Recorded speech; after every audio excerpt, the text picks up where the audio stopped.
Hey, it's Beyond the Hype. Welcome back to another deep dive into history's most fascinating events. Today we're diving into one of history's biggest, messiest, most influential brawls, the French Revolution. This wasn't just a series of events. It was a seismic shift that shook the very foundations of society.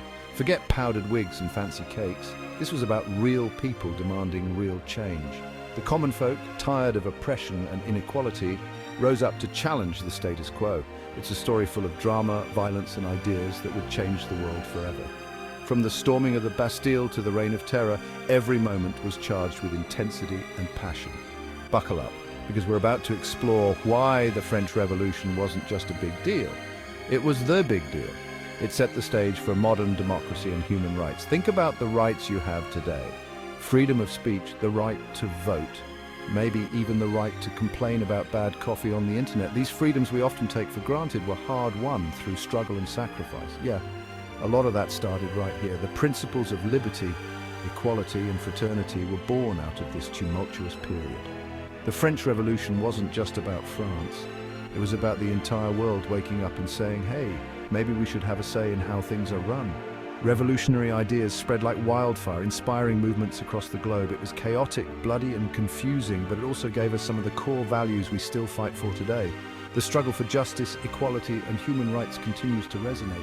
So yeah, the French Revolution, definitely worth knowing about. It's a testament to the power of the people and the enduring quest for a fairer world. Imagine France in the late 1700s, a time of grandeur and opulence for some, but a period of immense struggle for many others. Think fancy palaces, lavish parties, and an aristocracy that seemed to live in a world of their own.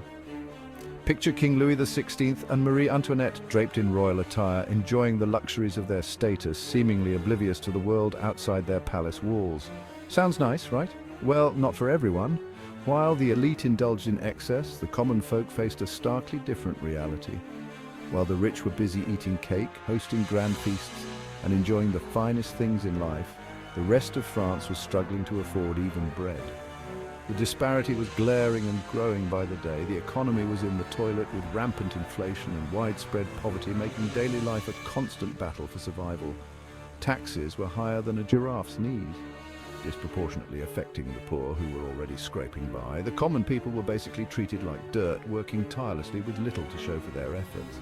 Then you've got the whole Enlightenment thing happening. People were reading books, having big thoughts, and questioning the status quo. They were realizing that maybe, just maybe, having a king who could literally order your execution because he was having a bad hair day wasn't the best way to run a country. They started talking about things like liberty and equality, ideas that were revolutionary and dangerous to the existing order. To a king, these ideas sounded a lot like mutiny and rebellion, a direct threat to their absolute power. Basically, France was a powder keg of anger, frustration, and revolutionary ideas just waiting for a spark. The stage was set for a dramatic upheaval that would change the course of history.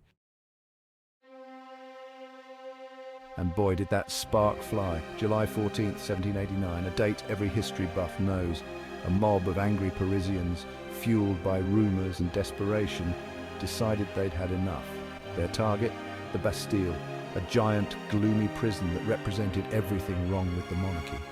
It wasn't about who was locked inside, there were only a handful of prisoners, but what the Bastille stood for: oppression, tyranny, and the king's iron grip on power. The storming of the Bastille wasn't just about knocking down a building, it was about tearing down an entire system. It was a symbolic victory, a giant middle finger to the king and the whole rotten system. The French Revolution had officially begun, and things were about to get a whole lot messier. The French Revolution was like a roller coaster, exhilarating highs followed by some seriously terrifying drops.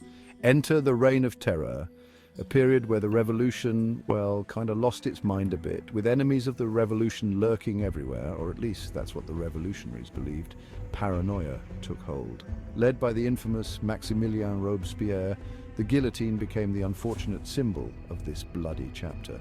Thousands of people, some guilty, many innocent, were accused of being enemies of the revolution and met their end under the guillotine's sharp blade. It was a time of fear, chaos, and violence. a stark reminder that revolutions, for all their noble goals, can have a very dark side. Even Robespierre himself eventually met the guillotine's embrace, proving that in revolutionary France, no head was safe.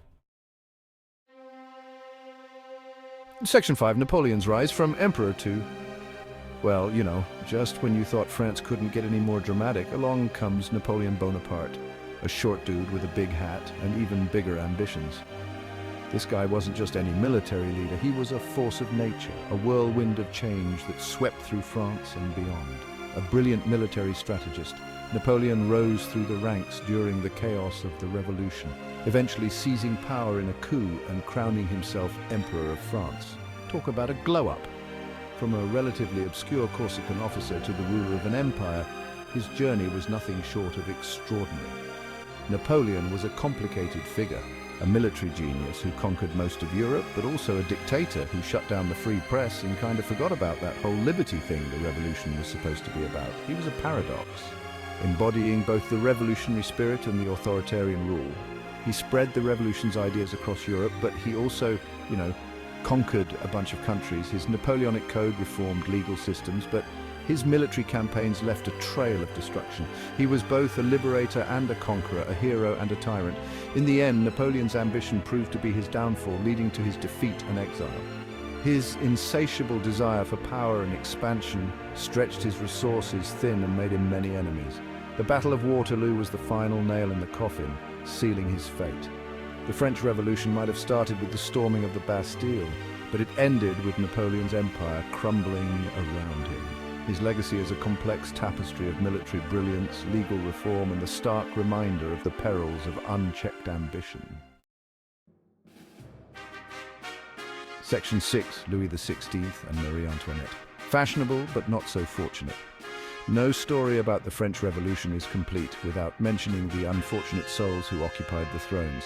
King Louis XVI and his queen, Marie Antoinette. Now, these two weren't exactly the sharpest tools in the shed. While France starved, they threw lavish parties and spent money like it was going out of style, which ironically it kind of was. Louis was more interested in hunting and tinkering with locks than ruling a country, and Marie, well, let's just say, let them eat cake wasn't exactly the best PR move. Their out-of-touch lifestyle and inability to grasp the severity of the situation made them easy targets for the revolution's fury. Both met their end at the guillotine, a grim reminder that when the people are hungry for change, even crowns and fancy titles offer little protection. Section 7, Robespierre, the incorruptible, or was he? Maximilien Robespierre, the poster boy for revolutionary zeal and perhaps a tad too much enthusiasm. Initially a vocal advocate for the rights of the poor and a fierce opponent of the death penalty, Robespierre underwent a bit of a transformation during the revolution. He became obsessed with purging France of its enemies, real or imagined, leading to the aforementioned Reign of Terror. Robespierre believed he was acting for the greater good, that a little bloodshed was a small price to pay for a virtuous republic. But his reign of terror ultimately consumed him, and he too met his end at the hands of the revolution he helped create. Section 8, the revolution's leftovers, what we still chew on today. The French Revolution wasn't just a historical event, it was a seismic shift in how we think about power, freedom, and the rights of citizens. Even today, its echoes resonate in our laws, our values, and our understanding of the world. The revolution gave birth to the Declaration of the Rights of Man and of the Citizen, a groundbreaking document that proclaimed the fundamental equality of all men and their right to liberty, property, security, and resistance to oppression.